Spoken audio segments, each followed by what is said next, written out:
Hello and welcome to Zoology Pathshala. I hope you are all doing well. In today's video, we are going to discuss about cancer. आज की इस video में हम cancer के बारे में पढ़ेंगे कि इसका मैकेनिज्म डेवलपमेंट का क्या रहता है, ठीक है, इसके टाइप्स क्या होते हैं और इसको ट्रीटमेंट क्या क्या हम करवा सकते हैं, उसके बेसिस पे ये पूरी वीडियो रहेगी। ये हमारा 12th लेवल पे इम्पॉर्टेंट टॉपिक है और बीएससी और एमएससी लेवल पे भी ये हमसे पूछा जाता है। आइए शुरू करते हैं। पहले देख लेते हैं कि कैंसर क्या होता है। Cancer is one of the most serious and life threatening disease affecting humans. It is a major cause of death globally. In India, millions of people suffer from cancer, with a significant number succumbing to the disease annually. The study of cancer development, its treatment and control is a crucial area of research in biology and medicine. वो क्या कह रहे हैं कि cancer एक मतलब जानलेवा disease है जो हमारे ह्यूमंस को बहुत ज़्यादा मात्रा में जो है अफेक्ट कर रही है। ख़ास तौर पे अगर हम इंडिया की बात करें तो उसमें मिलियंस ऑफ पीपल जो हैं हमारे जो कैंसर से पीड़ित रहते हैं और काफ़ी केसेस में तो जो है कि हमारा जो डेथ भी हो जाती है, ठीक है, मोस्टली।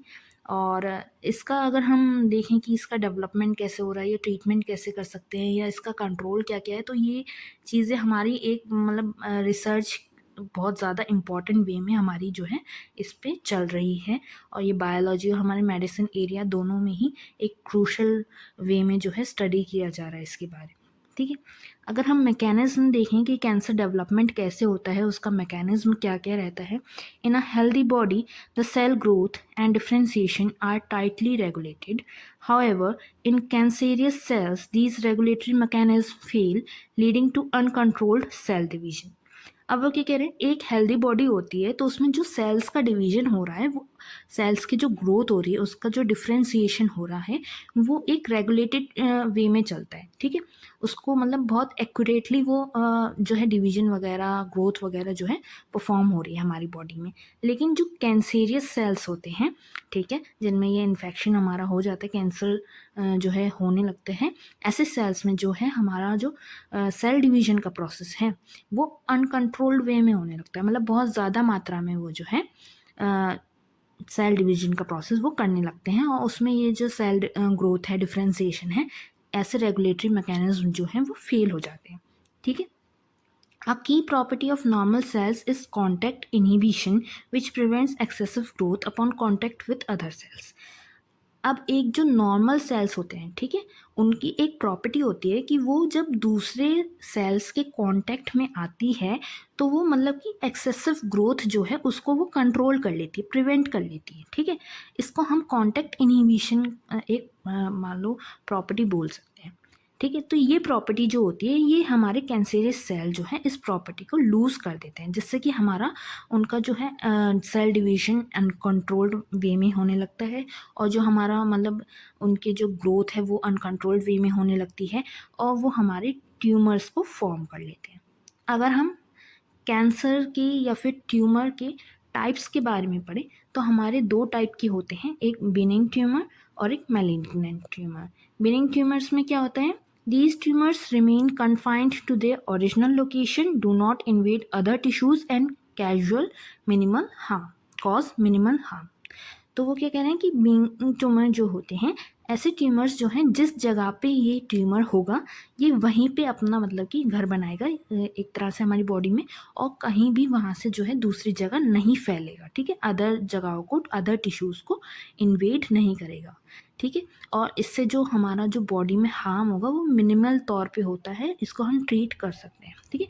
मैलिग्नेंट ट्यूमर की अगर हम बात करें, these tumor consist of rapidly dividing neoplastic cells that invade and damage surrounding tissues. They also consume vital nutrients, starving normal cells. Malignant tumors can spread to distant sites in the body via the bloodstream, a process known as metastasis. वो क्या बोल रहे हैं कि malignant tumours जो होते हैं ये ऐसे ट्यूमर्स होते हैं जो हमारे न्यूप्लास्टिक सेल्स होते हैं वहाँ पे जो है रैपिडली डिवाइड होने वाली मतलब कि सेल्स में हो जाते हैं, ठीक है। अब वो क्या करते हैं कि जो हमारे और टिश्यूज़ हैं, सराउंडिंग टिश्यूज़ हैं उन सेल्स की, उन टिश्यूज़ की, उनको भी ये डैमेज करना शुरू कर देते हैं, उनमें भी ये फैलना शुरू कर देते हैं, ठीक है। और फिर वो क्या करते हैं कि उन सेल से, जो हमारे नॉर्मल सेल्स हैं, नॉर्मल टिश्यूज़ हैं, उनसे हमारे जो वाइटल न्यूट्रिएंट्स हैं, जो हमारी बॉडी के लिए ज़रूरी मात्रा में जो हमें न्यूट्रिएंट्स चाहिए होते हैं, उनसे ये वो कंज्यूम करने लग जाते हैं, जिससे कि हमारे जो नॉर्मल सेल्स हैं वो डैमेज होने लगते हैं, वो हमें उस टाइप का न्यूट्रिएंट उससे मतलब एक तरह से प्रिवेंट करने का काम जो है नहीं कर पाती, ठीक है। अब ये जो मैलिग्नेंट ट्यूमर्स होते हैं, ये हमारे ब्लड स्ट्रीम में जो है मतलब एक तरह से मान लो जो हमारा ब्लड स्ट्रीम है, खून हमारी पूरी बॉडी में जो है दौड़ रहा है, तो ये डिफरेंट साइड्स में हमारी बॉडी में जा कर के मतलब कि वहाँ पे भी हमारे सेल्स को डैमेज कर सकते हैं। और इस प्रोसेस को, क्योंकि ये ब्लड स्ट्रीम के ज़रिए जो है डिफरेंट साइड्स तक हमारी बॉडी में पहुँच पाते हैं, इस प्रोसेस को हम बोलते हैं मेटास्टेसिस, ठीक है। अगर हम कॉज देखें कैंसर का क्या होता है, carcinogens, cancer can be triggered by various physical, chemical and biological factors known as carcinogens। जो कैंसर है वो हमारी बॉडी में फिजिकल, केमिकल या फिर बायोलॉजिकल फैक्टर्स, जिन्हें हम कार्सिनोजेंस भी बोलते हैं, उनसे हमारी बॉडी में ट्रिगर हो सकता है, शुरू हो सकता है या उसको फैल सकता है, ठीक है। अगर हम फिजिकल कार्सिनोजेंस की बात करें तो जैसे आयोनाइजिंग रेडिएशन होती हैं, X rays, gamma rays and non ionising radiation जो होती हैं, UV rays, can cause DNA damage leading to cancer.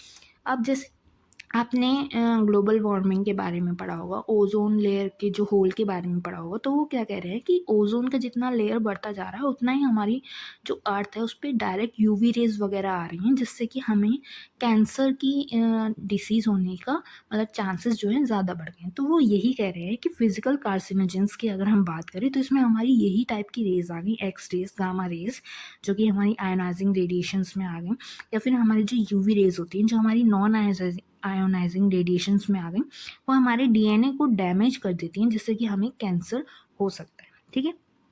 अगर हम केमिकल कार्सिनोजेंस की बात करें तो certain chemicals such as those found in tobacco smoke are linked to lung cancer. आपने पढ़ा होगा या फिर मान लीजिए आपने एडवर्टाइजमेंट में देखा होगा कि स्मोकिंग कैन कॉज कैंसर, ठीक है। तो उसके पैक वगैरह पे भी ये चीज़ें लिखी होती हैं, टबैको वगैरह के पैक वगैरह पे।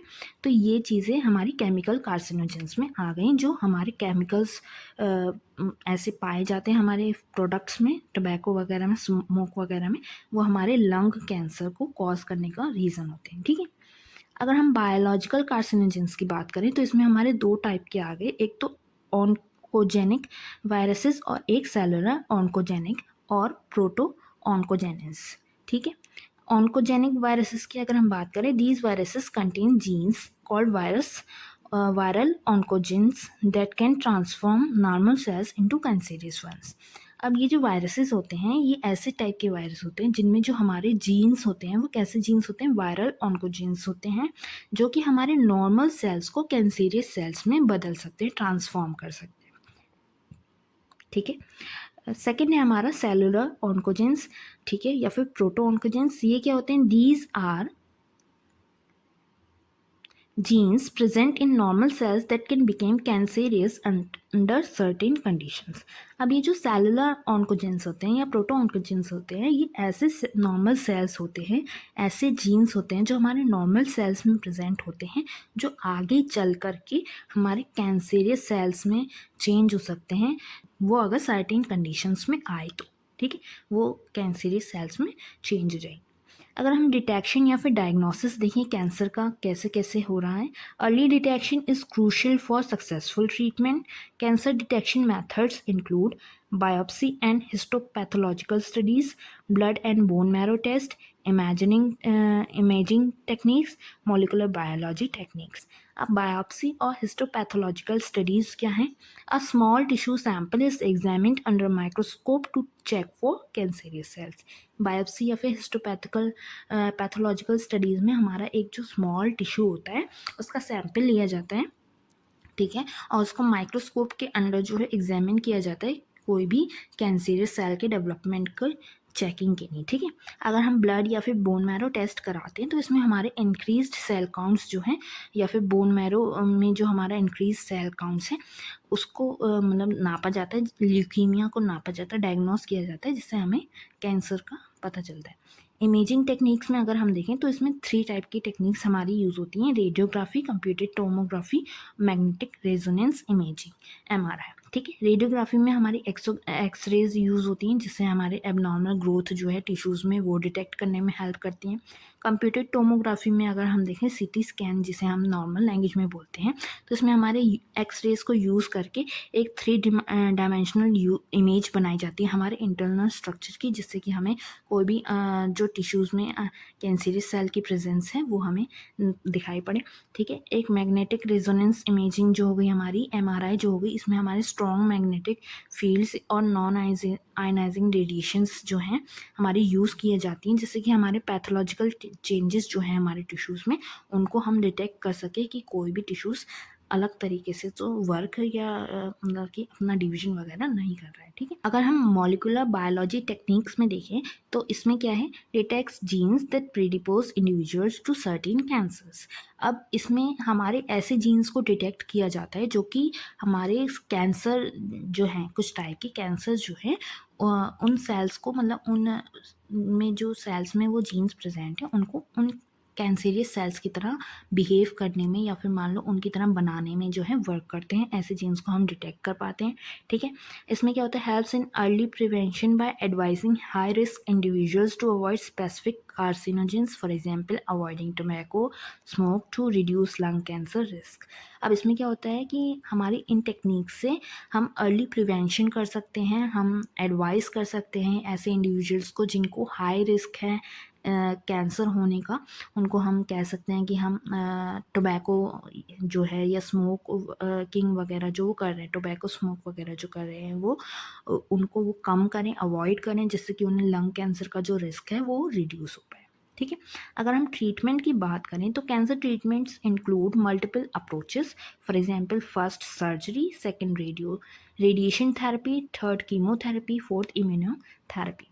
सर्जरी में क्या होता है, removal of tumour mass when feasible, जो हमारा ट्यूमर जिस मास में, मान लो जो हमारे मास ऑफ सेल्स है, ठीक है, वहाँ पे जो ट्यूमर जो हो गया है हमारा, उसको ही पूरे एक उसको पार्ट को ही कह लो रिमूव कर दिया जाता है, ठीक है, जब हमारा मतलब डिटेक्शन हो या फिर बॉडी उसको रिमूव करवाने के कैपेबल हो। रेडिएशन थेरेपी में क्या होता है, lethal irradiation of cancerous cells while minimising damage to normal cells. इसमें जो हमारे कैंसरियस सेल्स हैं उनको इरिडेट करने के लिए जो हमारा मतलब ये रेडिएशन थेरेपी यूज़ की जाती है, ठीक है, रेज से हमारे यूज़ की जाती है, जिससे कि हमारा जो कैंसरियस सेल्स हैं वो कम हो जाएं या उनका जो डैमेज है वो कम हो जाए। और इसमें हमारा ध्यान रखा जाता है कि हम नॉर्मल सेल्स को जितना कम हो सके उतना कम डैमेज करें, ठीक है।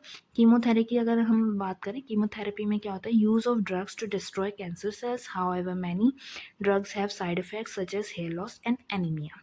अब इसमें हमारे ड्रग्स जो हमारे मेडिसिन वगैरह आ गई, ठीक है, उनसे हमारे कैंसर सेल्स को जो है मतलब डिस्ट्रॉय करने का वर्क किया जाता है, ठीक है। लेकिन इसमें इन ड्रग्स के जो हैं कुछ साइड इफ़ेक्ट्स होते हैं, जिसके हमारा हेयर लॉस या फिर एनीमिया, ठीक है, बाल झड़ना या फिर खून की कमी हो जाना। इम्यूनोथेरेपी की अगर हम बात करें, इम्यूनोथेरेपी में क्या होता है, हमारा biological response modifiers, for example a interferon help activate the immune system to destroy tumours. इसमें हमारे बायोलॉजिकल रिस्पॉन्स मॉडिफायर्स को यूज़ किया जाता है, उनसे हेल्प ली जाती है, जिससे कि जो हमारा इम्यून सिस्टम है उसको एक्टिव किया जाए, जिससे वो हमारे ट्यूमर्स को डिस्ट्रॉय करने के लिए हमें इम्यूनिटी प्रोवाइड करा पाए, ठीक है। Advance in immunotherapy aim to enhance the body's ability to recognize and eliminate cancer cells. अब इम्यूनोथेरेपी में ऐसे एडवांसेस भी मतलब लाने के लिए एम किया जा रहा है, जिससे कि हमारी बॉडी की एबिलिटी जो हो, ठीक है, इम्यूनिटी जो हो वो खुद ही बॉडी अपने मतलब कि रिकॉग्नाइज कर पाए और हमारे कैंसर सेल्स को एलिमिनेट कर पाए, ठीक है।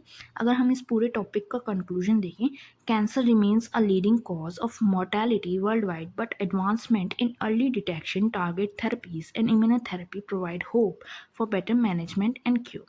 Research continues to focus on improving treatments and minimizing side effects to enhance the quality of life for cancer patients.